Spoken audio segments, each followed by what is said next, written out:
पेंडराबन grammar युवगोष्ठी उद्यम NH 353 रास्तार 2 kilometre मरामती।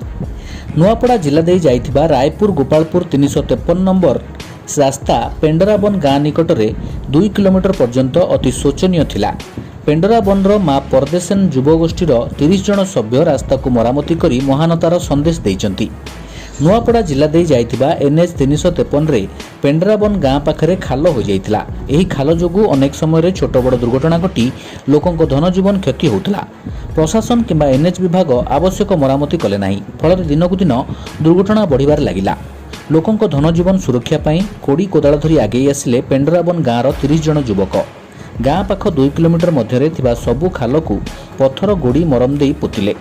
एही कार्य माँ परदेशन युवगोष्ठीर पेंडराबनर सभापति हरिश्चंद्र माझी, संपादक नीलचक्र माझी, सुकुमार साहू, ललित माझी, गौतम माझी, गोवर्धन बाग, ओमकार माझी, कुशधर माझी, रंजन माझी, पद्मलोचन बरिहा, कपिल माझी, जयप्रकाश माझी, उग्रसेन माझी, नीलू माझी, हृदानंद माझी, जितेन सतनामी, दीपेन माझी, जितू सतनामी, सदानंद हंस, चैतन्य बघेल प्रमुख सहयोग करथिले।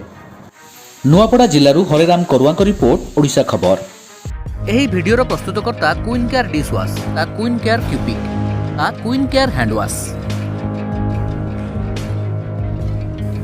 सब्सक्राइब करंतु ओडिशा खबर चैनल एवं बेल आइकन को दबांतु लेटेस्ट वीडियो सर्वप्रथम देखिबा।